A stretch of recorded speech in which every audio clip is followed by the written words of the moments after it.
Hello there, Christina. Okay, fantastic work. And thank you very much for your kind comments. Very much appreciated. Let's carry on. So, the issue of democracy has grown in importance over the past few years. In modern times, democracies are weakened due to growing inequality, growing concentration of power, and wealth and speed of global markets. I would have rephrased that last part, okay? Democracies, and also I would have hedged it, okay? In space there, but in modern times, it has been said, or democracies are often weakened due to growing inequality and and growing concentration of power um, in the financial markets or in the global markets. Okay, what I'm trying to do really is just make it parallel. Okay, Um, and check the last paragraph about parallelism, okay? Because this is it would have come in handy for this part just to make it read a little better. And the good thing is it's not a correction; it's just a tip to improve, okay? It says they will discuss these issues using examples from governmental studies and the IMF to demonstrate points and support arguments. Good. Firstly, it is argued that democracy is under a serious threat. Yeah, is under serious threat from its inception. No, that means that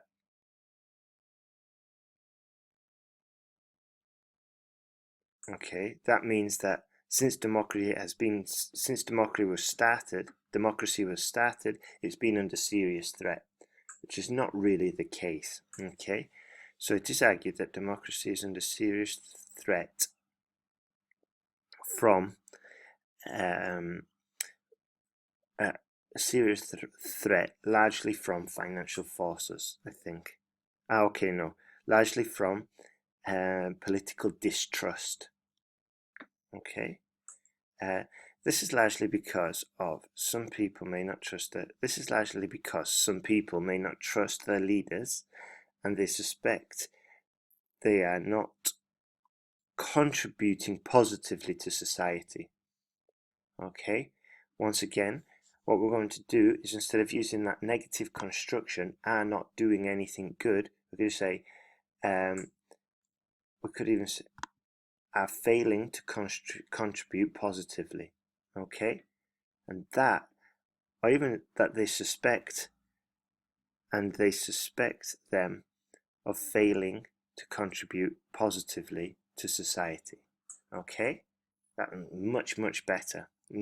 One, we've eliminated the negative verb, the negative construction.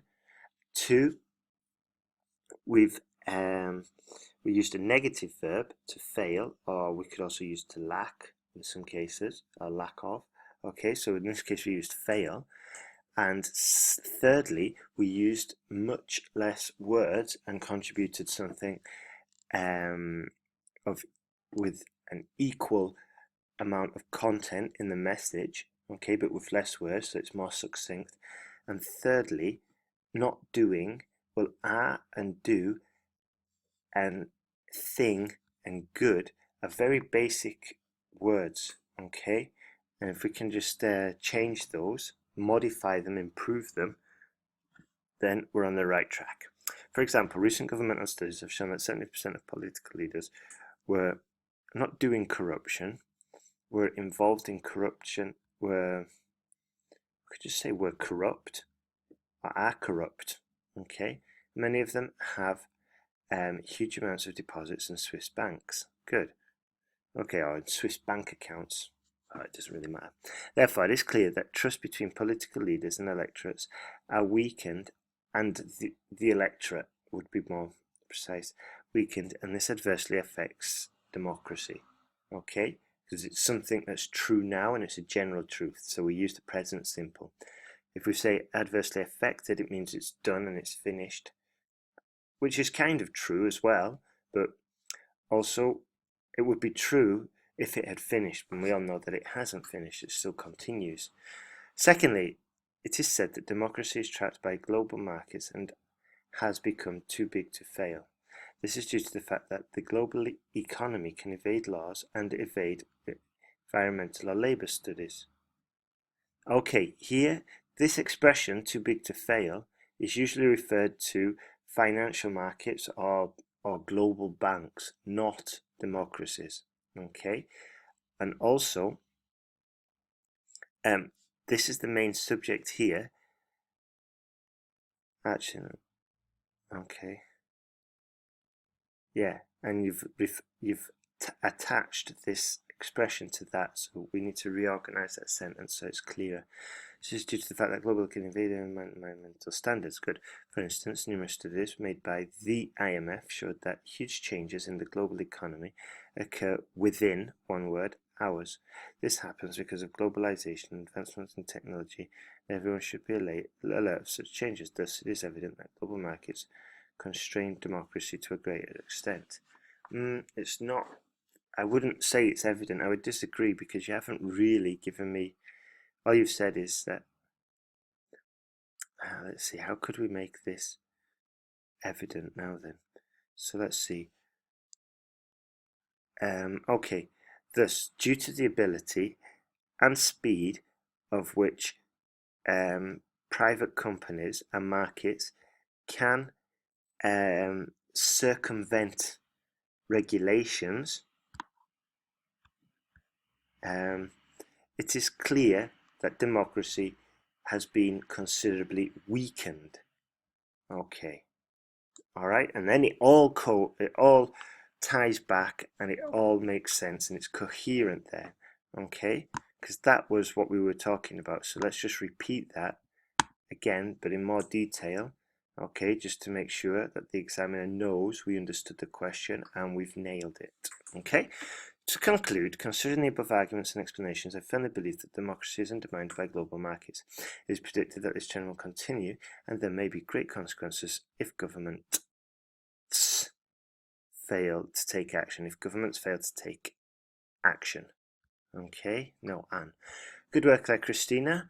Let's carry on improving, hey? You're doing really well. Hopefully, you've learnt a lot, and I don't know if I told you, but I'll upgrade you to the free sentence guide course, and there's some detailed tutorials about parallelism and redundancy. Okay? Pie charts compare ownership between England and Scotland in the year 1995, while the bar chart illustrates the number of VW owners from 1990. Okay. Okay, yep. Among both regions, fine. From the bar chart, comma space, it is evident that the most popular type of car ownership in both regions were buying cars, but the percentage of this varies. Good. England at 45% and Scotland at 65%. Good. Meanwhile, 35% of people in England chose leased vehicles. Meanwhile, just over a third of people in England chose leased vehicles for travel, whereas, one word, only 15% of Scottish hired vehicles, full stop. Regarding shared cars, both England and Scotland preferred this mode of transport, which represented 15% and 20% respectively. Considering the bar chart, okay, new paragraph.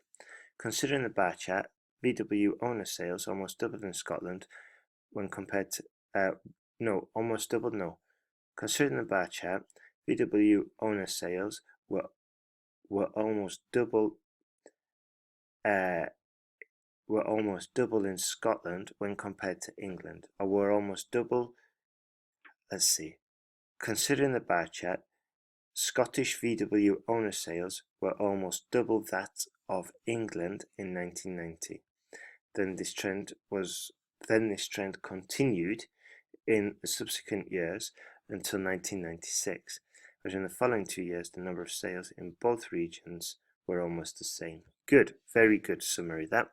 Overall, it is obvious that more Scottish people bought cars in 1995 when compared to England, and this trend reflected in sales of VW cars in the beginning.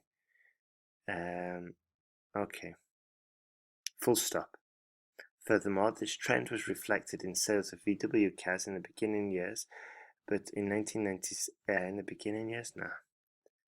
Furthermore, this trend was reflected in sales of VW cars around 1992 and 1992, or between the years between the start of the period, okay, but in 1997 and 98, both regions showed the same amount of car sales, or the same amount of sales. Okay, good work there, Christeena. So you know the score now, you implement all the corrections, send it back, but remember to have a look at those final chapters in the sentence guide: parallelism, negative constructions, and negative verbs, and writing in a succinct manner, and redundancy as well. Review all of those. Okay.